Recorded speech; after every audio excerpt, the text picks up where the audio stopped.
ଆପଣ ବହୁତ ଥର ଶୁଣିଥିବେ ଯେ ଜଗନ୍ନାଥ ମନ୍ଦିର ଭିତରକୁ ସମୁଦ୍ରର ଆବାଜ ଶୁଣାଯାଏ ନାହିଁ।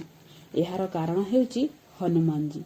ଗୋଟିଏ ଦିନ ନାରଦ ପ୍ରଭୁ ଜଗନ୍ନାଥଙ୍କୁ ଭେଟିବାକୁ ଗଲେ। ମୁଖ୍ୟ ଦ୍ୱାରରେ ହନୁମାନ ଛିଡ଼ା ହୋଇଥିଲେ। ହନୁମାନଜୀ ନାରଦଙ୍କୁ କହିଲେ, ପ୍ରଭୁ ଜଗନ୍ନାଥ ବର୍ତ୍ତମାନ ବିଶ୍ରାମ କରୁଛନ୍ତି। ଆଉ କିଛି ସମୟ ପରେ ଆପଣ ପ୍ରଭୁଙ୍କୁ ଭେଟିପାରିବେ। କିଛି ସମୟ ଗଲା ପରେ ପ୍ରଭୁଙ୍କୁ ନାରଦ ଭେଟିଲେ। ଦେଖିଲେ ପ୍ରଭୁ ଜଗନ୍ନାଥ ଚିନ୍ତିତ ଅଛନ୍ତି। ପୁଣି ନାରଦ ପଚାରିଲେ, ପ୍ରଭୁ ଜଗନ୍ନାଥ କ'ଣ ହେଇଛି? ପ୍ରଭୁ ଜଗନ୍ନାଥ କହୁଛନ୍ତି, ଏହି ସମୁଦ୍ରର ଶବ୍ଦ ପାଇଁ ମୁଁ ବିଶ୍ରାମ କରିପାରୁନାହିଁ। ଏହା ଶୁଣି ହନୁମାନ ରାଗିଗଲେ। ହନୁମାନଜୀ ସମୁଦ୍ର ଦେବତା ପାଖରେ ପହଞ୍ଚି କହିଲେ, ହେ ସମୁଦ୍ର ଦେବତା, ତୁମର ଏହି ଆବାଜକୁ ବନ୍ଦ କର। ପ୍ରଭୁ ଜଗନ୍ନାଥ ଶୋଇପାରୁନାହାନ୍ତି, ତାଙ୍କୁ ଅସୁବିଧା ହେଉଛି।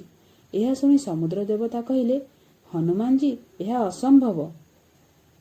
କାହିଁକି ନା ଏହିପରି ପବନ ହେବ ଯଦି ଆବାଜ ତ ହେବ ନିଶ୍ଚିତ। ପବନ ଦେବତା ହନୁମାନଙ୍କୁ କହିଲେ, ମନ୍ଦିରର ବିପରୀତ ପାର୍ଶ୍ୱରେ ଘୂରିଯାଅ, ସେଠାରେ ପବନର ଚାପ କମ୍ ହେବ। ହନୁମାନଜୀ ଏହିପରି ପାଳନ କଲେ। ସେହିଦିନଠାରୁ ମନ୍ଦିର ଭିତରକୁ ସମୁଦ୍ରର ଆବାଜ ଶୁଣାଯାଉ ନାହିଁ। ଜୟ ବଜରଙ୍ଗବଲି।